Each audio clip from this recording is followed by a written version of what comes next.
Christy Russ, the Renegade Pharmacist, Functional Medicine Health Coach. So today, a few weeks ago, I had posted a video in response to all the media hype about coconut oil and how they were saying it's bad for you because it's a saturated fat and it's going to raise your cholesterol, right? Basically, I just told you about what a bunch of hooey that is and tried not to roll my eyes too much. So for the sake of brevity at that time, I promised to elaborate on some of my reasons why in subsequent videos. So here is the first of them. So here's the thing. Eating saturated fat doesn't actually affect your cholesterol levels very much. For example, most of my longtime followers know that I think your typical breakfasty foods are crap. So when I'm asked what you should eat for breakfast, I generally say that the best typical breakfasty food is eggs. And then people go, oh, because they've been told that eating too many eggs can raise your cholesterol levels. And the recommendation, you're only supposed to eat eggs once a week so that you can keep your cholesterol levels down. If that's the case, my hubby is probably due to die rather soon. So fortunately, it's not. And honestly, for years, we've been told that cholesterol intake should be kept to this bare minimum so that we can help decrease our cholesterol levels and promote overall health.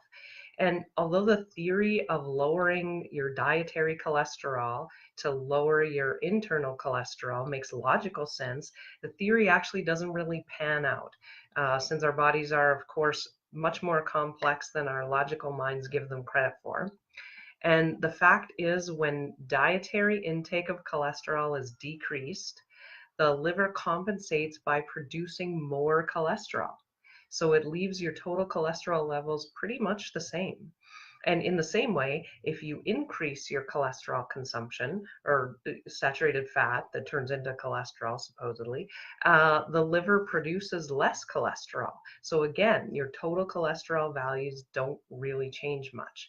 So I'm not saying we should go crazy with our intake of saturated fat, right? But honestly, I do think that most people need to eat more of it. And another day, I'll get into why I think we should actually be eating more of the healthy fats, like the free-range eggs, like the coconut oil. But basically, the point I'm making today is that you can expect cholesterol levels to remain pretty stable over a wide range of dietary fat intakes. Now, don't get me wrong, what you eat can affect your cholesterol levels, but it's not fat or the type of fat that's the problem. It's the sugary, crappy processed foods and the trans fats, I suppose, in that way, that's going to do it. Okay? So next time I'm going to answer the obvious question of, why does the body produce its own cholesterol if it's such a bad thing?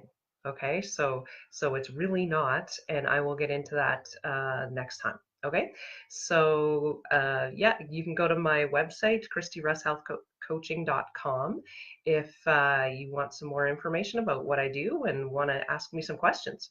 Okay, otherwise, I will see you next time.